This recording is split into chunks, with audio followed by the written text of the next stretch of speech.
Hosted by you/throwaway Jason 7723. I, 22M, have a roommate, let's call him Alex, 23M, who moved in about 6 months ago. I honestly never considered that Alex might be trans, not that I would care if he was, but that's not the issue. He is a short guy, probably under 5 feet 5 inches, has a lot of facial hair, muscles, and, in my opinion, looks a lot like a short Henry Cavill.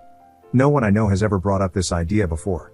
I've had friends and family over at our apartment, and this is really the part that gets to me because my mom is extremely against gay people. If she sensed anything was up, she would have caused problems right away. Alex and I get along. We're polite but not really friends. He's quiet but super polite, always pays rent on time, helps with chores, and even shares his cooking with me. I appreciate having him around, especially because my last 3 roommates were each their own horror story. The issue came up when my girlfriend, let's call her Sarah, 28F, came over one day. Alex was shirtless. Just to clarify, I forgot to tell Alex that she was coming over, and she noticed the scars on his chest. After that, she was quiet and short with me for her entire stay. When she got home, she blew up my phone, asking why I had a female living with me. I was confused and asked what she was on about. She said she knew that his scars were from top surgery and that he is short, so he has to be trans and a born female. I tried to explain that even if Alex is trans or a born female, there's no way I'd be attracted to him because to anyone who looked at him, he's clearly a guy. Plus, he's respectful and doesn't cause drama, unlike my last roommates, which she knows about. Just to be clear, I honestly still have no idea if Alex is even trans. I googled it, and those scars could be from some other surgery, like heart surgery or gynecomastia. I really don't have an argument for him being short, but there are plenty of short men. At first, Sarah wanted me to just ask Alex if he was trans, which, why the hell would I do that, or give her his last name so she could run a background check? I said no to both. Then she said this was a violation of trust and that if I didn't either find out if Alex is trans, and kick him out, or just kick him out altogether, she would have to reevaluate things. Basically, she was threatening to break up. I told her I don't do ultimatums, and we're done. Since then, she's been messaging me every single day for over 2 weeks, even after I blocked her on everything because she wouldn't leave me alone. She's pissed that I wouldn't do this small thing for her. Her messages range from, "Are you effing him?" to "Let's just talk," to "Why can't you at least give me closure and ask him?" Most recently, she told our mutual friend about the situation. That friend wants nothing to do with this crap show. I didn't feel bad at first, but after talking about it online, I've had some people say I should have just asked my roommate if he was indeed trans to keep the peace, or that I shouldn't have essentially chosen my roommate, who I've only had for about 6 months, over my girlfriend of 5 years. I wonder if I'm being unreasonable. I legitimately do not see how any straight dude could find Alex attractive, personally, but maybe I should have done something just to keep the peace. Edit to answer some questions. Did you break up with her? Yes. During a text conversation, we broke up. I always told her I had one rule: I don't do ultimatums. If she were to say, choose X or me, I would leave. I put up with a lot of verbal and physical crap, but I don't tolerate that kind of BS. Ages? I was 17, and she was 22 or 23 when we got together. It's been a long time, so I'd have to look back to make sure. But yeah, I was definitely 17. We got together the day I turned 17, our anniversary is my birthday. We couldn't get together before then because of the age of consent in my state, which I now understand is really messed up. I don't know if it helps, but we've known each other our entire lives. My mom is her mom's best friend. When my mom worked, I would go over to Sarah's mom's house so I wasn't alone. We started talking and flirting when I was about 15 or 16 but didn't cross any physical lines until I turned 17 because I didn't want her to get arrested. I get that it sounds bad, I really do. But at the time, I didn't see it as bad. Just in case it's asked, our moms encouraged it. Why would you want to be with someone like that? I really don't. I didn't realize it was transphobia until some people here talked to me about it. I thought it was just her being jealous, but I now understand how messed up it is. Please understand I live in the Bible Belt. I didn't even know trans people existed until I was 16. My personal thoughts are that I don't see a problem with people being trans or transitioning. At the end of the day, it isn't my business. Is Alex trans? I have no clue. He could be, but he could have also had breast cancer, gynecomastia, heart surgery, lung surgery, or any number of other procedures. It's not my business. Is Alex safe? I'll talk to him when I get home and then talk to my landlord. I will change my gate code and have her removed from the allowed guest list. I'll also ask my landlord not to let her in personally. She hasn't been too violent in the past, but I also didn't know she was this unhinged before either. Was there abuse? I feel like this has been implied in some questions. I don't know. Has she insulted me? Yes. Has she been physical? Yes. But nothing crazy, slapping, pushing, shoving, but never anything like punching or drawing blood. Why didn't you ask Alex about his scars? I have a few reasons. First, I personally wouldn't like it if someone asked me. Second, my mom has scars all over her body for different reasons and gets livid if you ask her about them. Third, and probably the reason that confuses people the most, I didn't really care enough to ask. I was curious, but mostly I just thought, and went on with my business. Edit. About the age thing and putting hands on me, this isn't me justifying it, I'm just explaining my side here. Any part of me that thought it was weird when I was younger was dismissed by everyone else around me. My mom got with a guy twice her age when she was 16, had me, and then raised me on her own after he got arrested for something else. She started joking about me and my ex being a cute couple and getting married when we were kids. Even when I was 12 or 13, she made jokes about sneaking me into her prom. My ex's mom also encouraged it because she and my mom are best friends. I thought this was normal. I thought her losing her temper and raising her hands was normal. I thought her insulting me wasn't her but the anger talking. If you have everyone around you telling you something is okay, even if it isn't, it really does mess with you. She is also literally the only woman I've been with, and I haven't even been friends with a woman in a long time because that made her uncomfortable. I get that I was dumb, but try to see my side here. Update 1 day later. I talked to Alex. I got advice suggesting I should either be upfront and completely honest, hide the trans part, or just not tell him at all. I don't know if it was the right decision, but I went ahead and told him because, once I was face to face with him, I couldn't help but do it.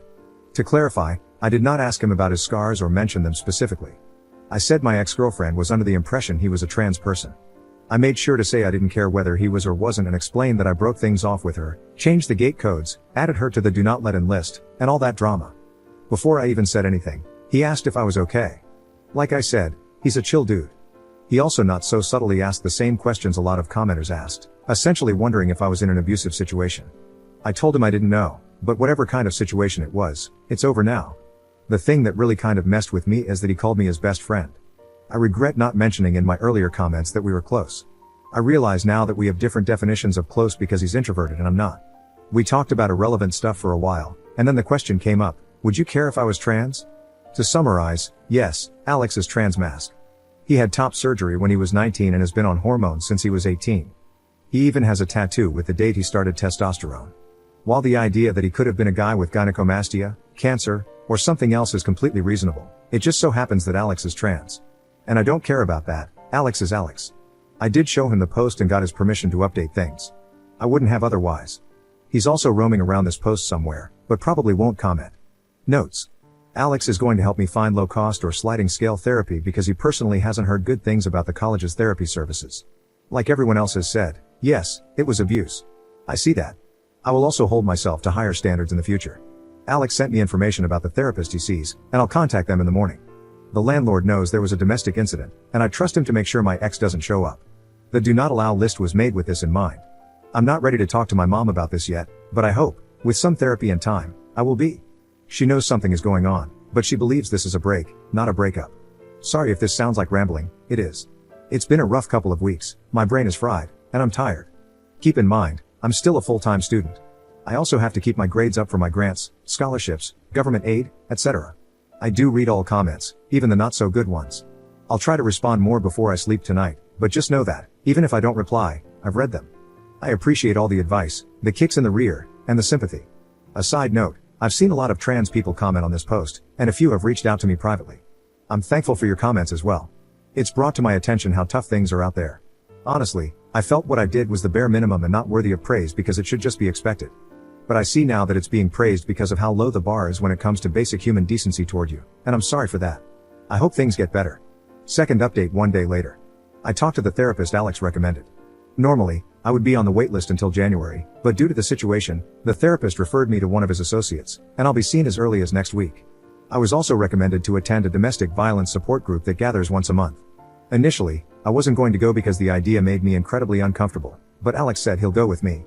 At least I'll know someone there, and we can leave if it feels too weird for me. My mom is aware of the breakup, but she's not too happy about it. I didn't mention the trans part. I told her that Sarah was being controlling and that I didn't want to put up with it anymore. I got the usual that's a normal part of any relationship comments, but I stood my ground. My mom seems to be under the same delusion as Sarah that this is just a small argument or something, and that we will get back together. But that is absolutely not happening. I don't really talk to Sarah's mom, so I don't know her thoughts on the matter. The landlord is aware of the situation and will not let Sarah in should she try to show up. If you don't have the gate code, you have to go to the main office. The employee, the landlord's son, will either buzz the person in if they are on the accepted list or call the tenant to confirm if they aren't on the list. If the individual is on the do not let in list, especially if it involves a criminal matter, they will be asked to leave. If they don't leave, it becomes trespassing. I know this sounds like a lot, but the security is why many people choose to live here. Notes after reading some comments. I am sorry for trivializing my abuse. It still feels weird to call it abuse, but I do know that it is abuse. Slapping, pushing, and shoving are physical abuse, and if someone else told me their partner was doing that, I would call it abuse. It's not that I don't think women can be abusive, but as I mentioned in one of the comments, I don't view it as abuse when it's directed at me. This is probably due to being abused by my mom, which I'm going to get help for. For reference, when I mention my mom's abuse, it's why I'm low contact with her. The reason I was extremely underweight as a kid was that she just straight up didn't feed me much of the time. CPS got called a lot but never did anything. They also didn't take any claims by my teachers that I was being abused seriously because there were no marks or bruises. This has warped my view of abuse. Going forward, if I date again, I won't put up with any physical or verbal abuse. A couple of comments helped me by suggesting that if I'm unsure whether something is wrong, I should think about how I would feel if it were happening to someone else. This has been helpful in shaping my understanding of what is right and wrong in terms of how I'm treated. After a lot of talking, it turns out Alex and I have been friends this whole time, but because I've never had an introvert friend before, I didn't really realize it. Alex says he didn't want to annoy me by trying to chat with me all the time, which, ironically, is how I was feeling too. Now we're going to hang out more, and he's trying to get me to join the D&D game he's in. Thank you for reading my giant block of text. I'm on the app, and I don't exactly know how to format it properly. I'm grateful for all the comments, whether good or bad, I do read all of them. Op in the comments. I agree with your comment, but unfortunately, my mom is already aware of Sarah's physical and verbal abuse but hasn't really done anything about it. She has made excuses for Sarah, saying things like Sarah just needs help, she's stressed, or that it isn't abuse because Sarah didn't leave marks or bruises directly. My mom isn't happy about the breakup and is currently in denial. The roommate issue hasn't come up yet, but if it does, I plan to say that Alex had heart surgery, which is the excuse Alex uses. Third update 7 weeks later. Hey everyone, I'm really sorry it's taken so long to update. I've been focusing on my mental health and keeping up with school, but overall, I'm doing better than I ever have. I've been going to therapy every week, it'll be every other week starting in January, attending a domestic violence support group every other week, playing D&D weekly, and I've made several new friends through the support group in D&D. Honestly, if it weren't for Alex, I'm not sure I'd have made it this far. He's driven me to therapy, gone to the support group with me even though he didn't need to, got me into D&D, and introduced me to his friends, who are now also my friends. As for Sarah, who I regret giving that fake name because one of my new friends has the same name, she's in jail. After my initial post, Sarah tried to show up at my apartment, but because she was on the do not let in list, she wasn't allowed in. Instead, she waited for another resident to open the gate, ducked behind their car, and tried to sneak in. She was caught immediately, and the landlord called the police to issue her a formal trespass notice. After that, I began the process of getting a PPO, personal protective order. A week later, Sarah was arrested on charges unrelated to my apartment. She was arrested for trespassing, after warning, resisting without violence, and disorderly conduct. She's currently in jail, awaiting her court date. It's likely not going to go well for her since she was already on probation for a second DWI/DUI, and one of the conditions of her probation was to not break the law. How do I know all this? A mutual friend posted it on his Snap story. More good news, my PPO was approved on Monday. It took too long, in my opinion, but whatever, it's finally done. Now, for some difficult news, I'm officially no contact with my mom. I know logically this is the right decision because she's not a healthy person, but it still hurts. After talking with my therapist and in the support group, I realized that my views on healthy relationships and abuse were really warped, especially by my mom. I know some might say it's important to forgive her or at least give her a chance to change, but I just can't. I can't bring myself to forgive her. She neglected me as a child, physically and verbally abused me into adulthood, and even encouraged me to date an adult when I was a minor. After reflecting on everything, I also can't bring myself to say I love her. I realize I only felt that way out of obligation and pity. My mom was taken advantage of when she was a minor, which led to her pregnancy with me, and I do feel bad for her. But instead of seeking help, she chose not to. Now, I'm using her as a reverse moral compass. Whatever she did, I now try to do the opposite. This Christmas, I'm spending time with Alex and his family, which I guess is now also my family. Thanks for all the continued support you all have given me. Commenter. I am really happy for you. I know this is an odd question, but are you and Alex just friends or? Op's response. Admittedly, I don't know how to answer this properly, and I don't even know if I want to answer it. While almost all of the comments on the initial post were overwhelmingly positive, there were some negative comments teasing that I must like Alex or something. It was also upsetting because it implied that I only did the right thing because I must have had feelings for Alex or must have been sleeping with him. On the other hand, I'm not ashamed of Alex and shouldn't let those negative comments control me. I'm just going to say it here, and if anyone says anything disrespectful, I just won't respond. Very recently, as in the past few days, I started dating Alex. At first, we joked about pretending to get together despite my ex, but then it became less of a joke. Sexuality-wise, I'm not sure where I'm at. I realize now I didn't exactly find my ex attractive romantically or sexually, I mistook platonic, almost familial love for something else. Plus, I was being pushed to date her from the start. Even after finally having women friends, I really don't find them attractive in that way. The only one I liked was Alex, which I realize doesn't make me straight, but I'm not sure what to call myself now. I'm taking this one step at a time.